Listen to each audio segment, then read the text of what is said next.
Oi, gente, tudo bem com vocês? Estou aqui para gravar mais uma aula, beleza? Vamos lá, deixa eu abrir o PowerPoint aqui, para todo mundo poder acompanhar comigo. Vamos lá, vamos lá. Aí, vamos lá então, pessoal. É uma aula de língua portuguesa para o 7º ano, aula número 33, exercício sobre marcas da oralidade, tá? Matéria já vista em sala de aula, em sala online, né? Vamos lá, eu sou a professora Nina, estou aqui para ajudar vocês a entender melhor essa questão da marca da oralidade, tá? Bom, qual é a minha proposta aqui, gente? Ó, nesse vídeo aula realizaremos juntos exercícios sobre marcas da oralidade, tá? Deixa eu só tirar aqui. Procuraremos reconhecer essas marcas dentro do texto escrito. Opa, teto escrito não, gente, texto escrito. Assim como aprender mais sobre o contexto em que elas são usadas, tá? Marcas da oralidade, o que quer dizer isso, gente? A gente sabe que tem uma diferença uma diferença até que grande sobre entre o texto escrito e o texto falado, né? A maneira como nós falamos não é exatamente igual à maneira como se escreve. Pelo contrário, a gente tem diferenças muito grandes.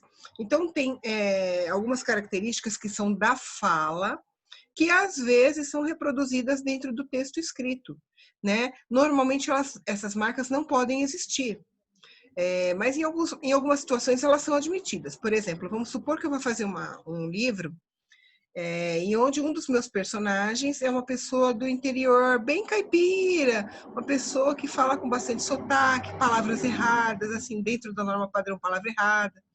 E aí, eu como narrador, contar o livro inteiro falando o português da norma padrão. Só que quando eu estiver colocando a fala desse personagem, aí eu posso colocar um mió, o mais mió, né? Assim, umas palavrinhas que são do português da voz falada, por exemplo. Aí tudo bem, aí pode. Mas normalmente num texto poético ou num texto de prosa que não tenha essa característica de reproduzir a fala de alguém, essas marcas não podem aparecer, tá bom? Mas vamos então reconhecer quais são essas marcas da oralidade, né? Oralidade é que vem da oral, de fala, certo? Então vamos embora. Então eu pus algumas questões e a gente vai fazer juntos aqui, discutir juntos, juntos entre aspas, né? Você no pensamento e eu aqui, e depois a gente vê como é que fica a resposta, tá legal? Então vamos lá. Olha essa daqui. Leia o texto. Aham. Quer entrar? Pode entrar. Mas você sabia que eu moro aqui? Como é que sabia? Uhum. Cavalo seu é esse só? Ixi, cavalo tá manco, aguado. Presta mais não. E esse é um trechinho do livro Estas Histórias, Meu Tio Iaguaretê, do autor João Guimarães Rosa, tá? E o Guimarães Rosa é um dos maiores autores brasileiros e os textos dele têm muita reprodução da fala, tá bom? Então vamos lá. Observando-se a variedade linguística de que se vale o falante do trecho acima, percebe-se o uso de. Aí a gente vai ver as alternativas, vai ver qual está correta. Vamos ler uma por uma? Linguagem marcada por construções sintáticas complexas e inapropriadas para o contexto, responsáveis por truncar a comunicação e dificultar o entendimento. Bom, primeira coisa, né? Tá falando aqui contexto de fala. O que é contexto de fala, gente? Por exemplo, é a mesma coisa que eu já falei umas vezes para vocês. A gente tem que adequar a nossa fala ao local onde nós estamos e com quem estamos falando. É a mesma coisa a questão da roupa. Eu já falei isso em sala de aula e vou repetir. A roupa que nós usamos normalmente é apropriada à situação em que você está. Então, por exemplo, num casamento, que é uma coisa mais formal, mas as pessoas são melhor arrumadas, você não vai ver ninguém de biquíni no casamento, certo? Porque o biquíni é próprio para a praia ou piscina, ou para você tomar um sol, tudo bem? Não é o caso de um casamento. Da mesma maneira, você não vai ver uma noiva entrando no mar de roupa de noiva e tudo, porque não é a roupa adequada para isso. A linguagem é exatamente assim. E o que está falando aqui é isso, assim, essa linguagem que está escrito acima aí, ela está inadequada ao contexto? Pelo que a gente está vendo aqui, ó, cavalo e tal, parece uma história de fazenda. Então, esse contexto, essa linguagem está errada? Vamos ver a próxima. Linguagem formal, utilizada pelas pessoas que dominam o nível culto da linguagem, sendo, portanto, adequada à situação em que o falante se encontra. Bom, primeiro, isso aqui é uma linguagem usada por pessoas cultas? Olha lá, Messê, cavalo seu é esse só? Ixi, não, tá? Aparentemente não. Vamos ver a C. Gírias e interjeições como ish e aguado, prioritariamente utilizadas entre os jovens, sendo assim incompatíveis com a situação em que o falante se encontra. Por que seria incompatível, uma coisa que não combina? Tá falando a idade de alguém aí? Vamos ver a próxima. Coloquialismos e linguagem informal, como mecê e tá, apropriados para a situação de informalidade em que o falante se encontra. É o que eu falei, a linguagem está adequada à situação. Não me parece que essa fala é de uma situação formal, parece uma coisa bem relaxada, bem informal, não é isso? E você, o que você acha aí? Qual seria a sua opção? Você escolheria qual? Vamos lá, vamos dar a resposta. Olha lá, letra D. A linguagem coloquial é empregada em situações informais, como amigos, familiares, e ambientes e situações em que o uso da norma culta da língua pode ser dispensado. Então, é como você, por exemplo, você tem um amiguinho, um colega, você vai bater na casa do seu colega para andar de bicicleta com você. Aí você chega lá na porta, dá uns berros no moleque e grita assim: aê, bora, meu! E aí, fulano, bora? Tá errado? Não. Você está falando com o seu colega numa situação informal, que você vai andar de bicicleta. Agora, se você começa assim, você tem um amigo que chama Carlos. Senhor Carlos, o senhor está convocado a andar de bicicleta pelo bairro na minha companhia. Você falaria assim? Não. Então, isso quer dizer o quê? Que para cada situação, você pode usar uma linguagem adequada. Agora, e se você muda de situação, você tem que mudar a linguagem, né? Você tem que deixar a linguagem mais apropriada para o ambiente que você se encontra. Por isso que é importante você estudar a língua portuguesa em casa. Em casa não, né? Agora vocês estão em casa, na escola. Porque se você não aprende na escola, vai aprender aonde? Se ninguém fala como se escreve, a gente tem que saber usar a língua corretamente aprendida na escola para você usar em situações ou de um emprego formal, ou de uma entrevista de emprego, que é muito importante você falar mais corretamente, enfim, certo?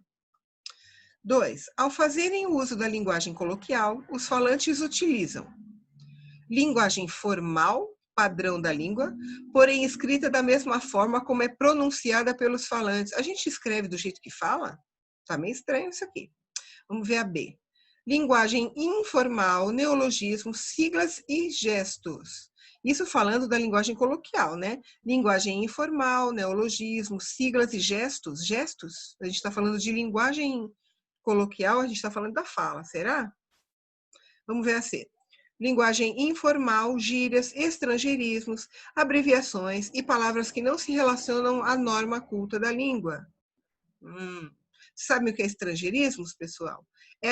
Aquelas palavras que vêm de outra língua, mas que a gente usa aqui cotidianamente, como, por exemplo, delivery, por exemplo, é uma palavra estrangeira, não faz parte da língua portuguesa, só que a gente usa normalmente na nossa língua, né? Drive-thru, aqueles lugares onde você compra o lanche sem sair do carro, e assim por diante, né? Enfim, continuemos aqui.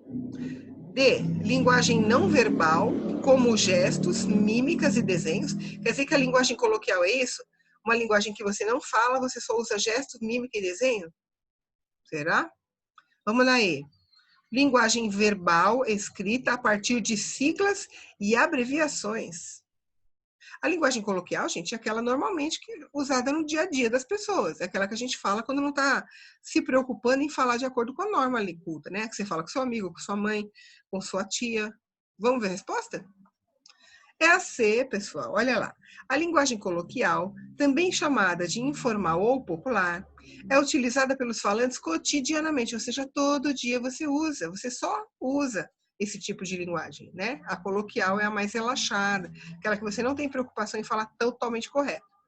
Pelo fato de ser utilizada em nosso dia a dia, a linguagem coloquial não requer a perfeição em termos gramaticais. Você não tem que ficar se preocupando com isso. Dessa forma, é comum empregarmos gírias, estrangeirismos, abreviações e palavras que não se relacionam à norma culta da língua. Que abreviações, por exemplo, gente? Ah, estou cansada. Normalmente você falaria assim, tô cansada. É uma abreviação, você está cortando a palavra aí, tá? Bem, aí a gente tem mais uma aqui. Leia um trecho do poema A Terra é Naturá. Vamos ler com vocês. De quem que é esse aqui? Vamos falar antes. Patativa do Assaré. Ele é um escritor de literatura de cordel, conhecidíssimo no Brasil e fora do Brasil, tá? Hoje em dia eles são estudados até nas faculdades. E aqui tem uma pequena reprodução. Oi, desculpa, gente. Uma pequena reprodução de um cordelzinho dele, pequenininho. Olha lá. O título, então, é A Terra é Naturá. E vamos lá. Escute o que estou dizendo, seu doutor, seu coroné. De fome tão padecendo, meus filhos e minha mulher. Sem briga, questão nem guerra, meça desta grande terra umas tarefas para eu. Tenho pena do agregado, não me deixe, tenha pena do agregado, não me deixe deserdado. O que está aparecendo aqui, gente? Olha lá. Escute o que estou dizendo, seu doutor, seu coroné. Vamos ver as questões? Com relação ao nível de linguagem empregado no poema, é possível afirmar que, vamos ver uma por uma, a linguagem muito coloquial compromete a leitura do poema e, dessa forma, impede que o leitor compreenda seu conteúdo e sentido. Ué, vocês deixaram de entender o conteúdo aqui? Não dá para entender nada? Então, essa questão está meio complicada. Vamos para a próxima. As palavras doutor, coroné e mulher revelam uma característica exclusiva do dialeto nordestino da língua portuguesa, portuguesa brasileira. Será? Doutor, coroné, mulher é exclusivamente nordestino? Vamos para a próxima. C. A linguagem empregada no poema é padrão, embora haja poucas palavras como doutor, coroné, mulher e deixe, que são utilizadas na linguagem coloquial. Vamos para a próxima. A linguagem do poema é coloquial, já que não é construída a partir da reprodução fiel da fala de algum nativo da língua portuguesa. Será? Ele é construído a partir da reprodução fiel da fala de algum nativo da língua portuguesa. Fala exatamente desse jeito que escreve. Vamos ver aí. A linguagem empregada no poema é padrão. O que ocorre é que as palavras doutor, coroné, mulher eram assim escritas antigamente. Será, gente? Que era escrita dessa maneira antigamente? Eu não sei não, hein? O que você acha que é aí? Vamos lá, vamos dar a resposta? Vamos ver o que é? Olha lá, é a resposta 3. É a resposta D de dado. O poema é todo construído a partir da linguagem coloquial, ao reproduzir fielmente a fala da pessoa, do eu lírico aqui. Entenderam, gente? Ele está reproduzindo exatamente como a pessoa fala. Portanto, volta lá, ó, é a questão D. A linguagem do poema é coloquial, já que é construída a partir da reprodução fiel da fala de algum nativo da língua portuguesa. Certo, pessoal? Bom, então vamos lá.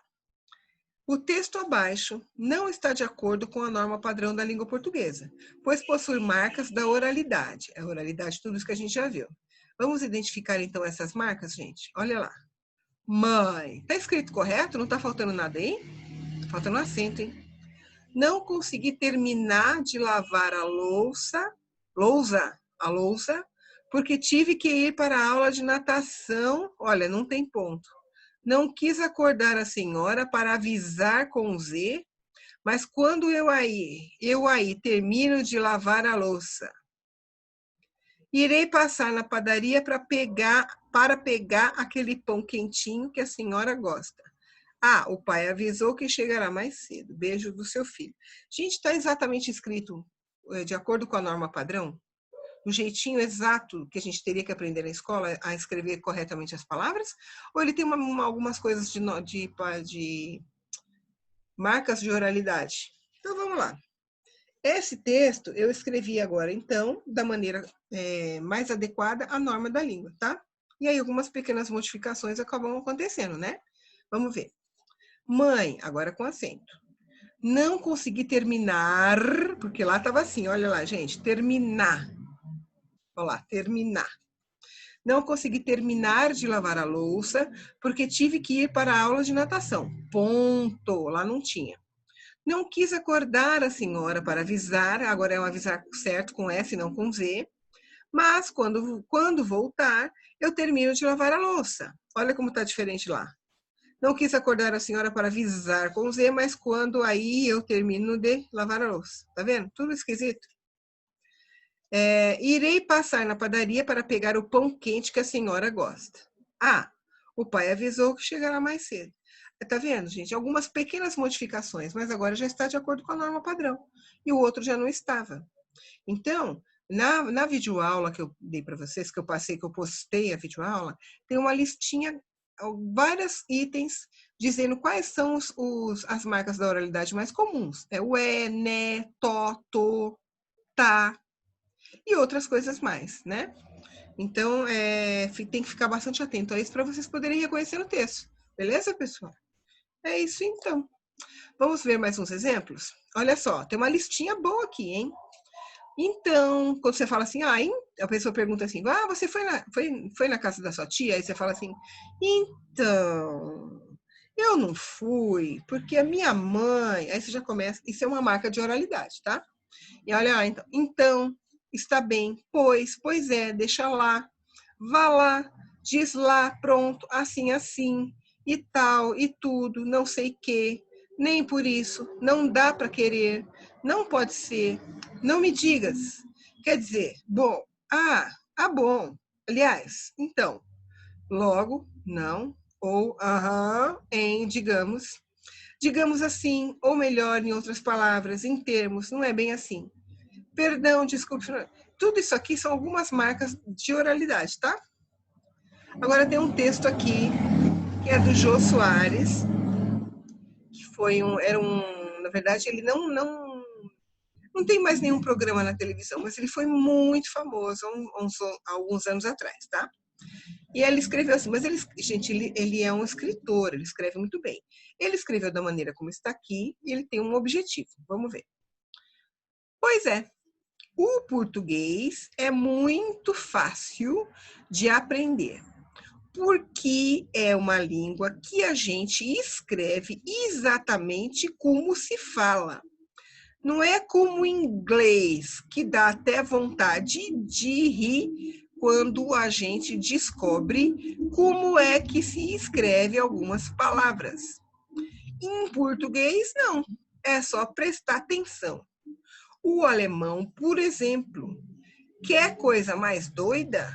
Não bate nada com nada.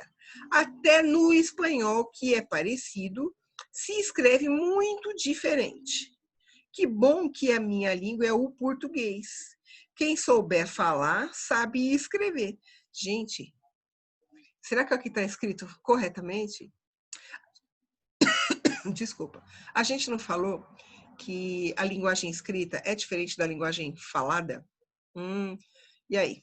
Vamos ver aqui como é que ficaria esse texto, então, totalmente dentro da norma culta, porque aqui ele está reproduzindo a fala de alguém, certo? E alguém sem muita cultura, que fala muito enrolado. Não é assim a norma padrão. A norma padrão, ela tem regras que tem a maneira de falar, a maneira de colocar a frase, né? E não é dessa maneira. Vamos ver a maneira correta? Mas antes de a gente ver, vamos ver aqui os exercícios. Nesse texto, a intenção de do Jô Soares, é brincar com duas modalidades da nossa linguagem. Quais são, gente? A escrita e a linguagem falada, né? São modalidades de comunicação.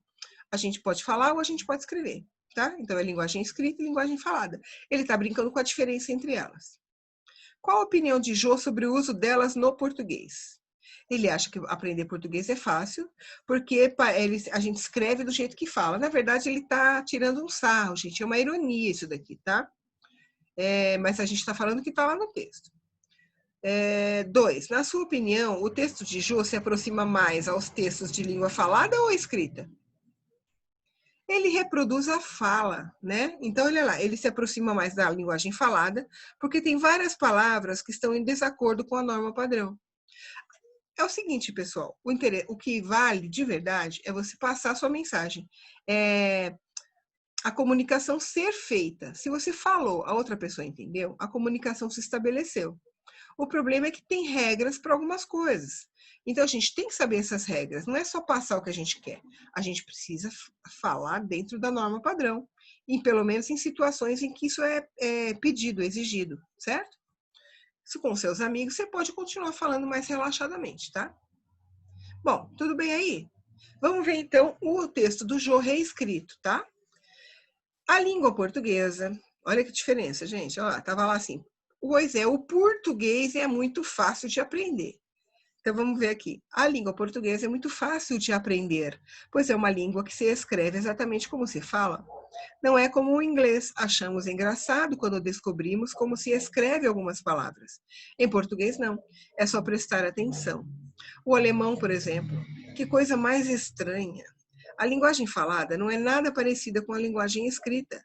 Até na língua espanhola, que é bastante semelhante, escreve-se é, muito diferente. Nossa, gente, que bom que a minha língua é o português, pois quem souber falar sabe escrever. Gente, ele está tirando o sarro, tá? Ele, não é verdade que a língua portuguesa escreve do mesmo jeito que fala, e não é verdade que ela é tão fácil assim. Mas a gente precisa aprender, exercitar, ler bastante. Isso é fundamental, a gente sempre fala, não é à toa, tá? Para que você possa, enfim, conseguir realizar esse texto, tá? Estou voltando, peraí, que acabou. Bom, é isso aí, pessoal. Espero que vocês tenham gostado e até a próxima, tá bom? Vamos nos falando. Se vocês tiverem dúvida, vocês podem me mandar mensagem, tá? Beijo, tchau, tchau.